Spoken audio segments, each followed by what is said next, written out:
Today, trucks were lined up to deliver cane to BSI, as they have been every day since late January when the crop opened. In both 2014 and 2015, the season lasted 23 weeks. Now where farmers are concerned, there is bad news right off the top for many of them. When the season comes to a close, they will be left with cane in their fields which could not be delivered, and that means a loss any way you look at it.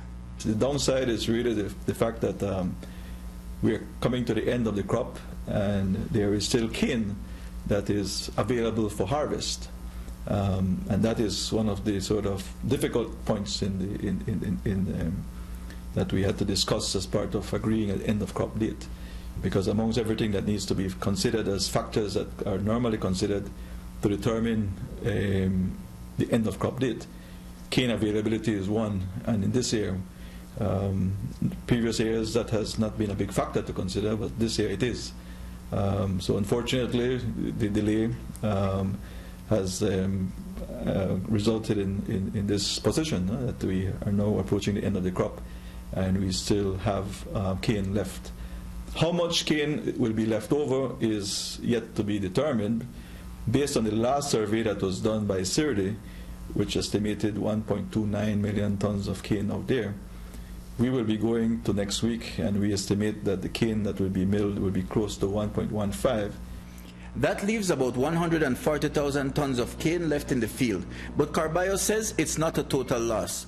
Depending on the maturity of that standover cane, it will be available for harvesting at the next crop season, which hopefully will start in December.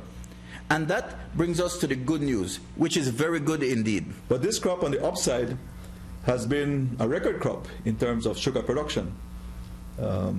As I say, we will be milling close to 1.15 million tons of cane and producing close to 137,000 tons of sugar. That will be a record production.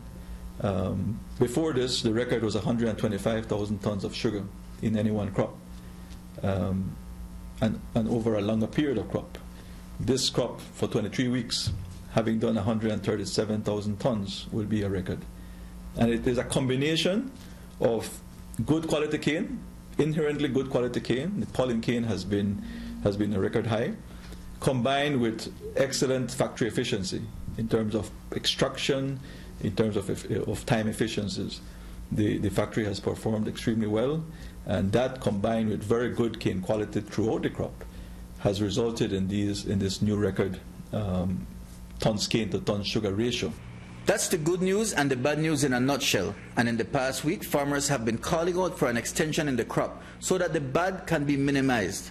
But BSI says that an extension of 1 week to June 7 has already been agreed on, and another extension is just not feasible for a variety of reasons. Those factors include the cane quantity, the cane quality. It also includes the weather conditions. It includes the period that we have available for maintenance and repair for the crop, for the factory.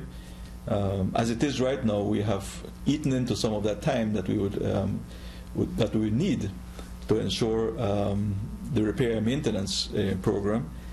We also have to factor in capital projects that we have planned for next crop and what time that will take. And that has been the points that have been discussed with farmers as part of the coming to an agreement on the end of crop date. From the very start of the crop, when it started, we indicated that we plan to go to the 28th of June, and that we would mill in that time 1.1 million tons of cane, which is what we achieved. We achieved going to the 28th of June and milling 1.1 million tons of cane. So that remained our position throughout the crop, and we had indicated that throughout the crop. The farmers obviously would have wanted to go a bit more, and that's understandable. Carballo says the situation is different from last year, since the rains have already started in earnest, which means that they have lost the ability to be more flexible where time is concerned.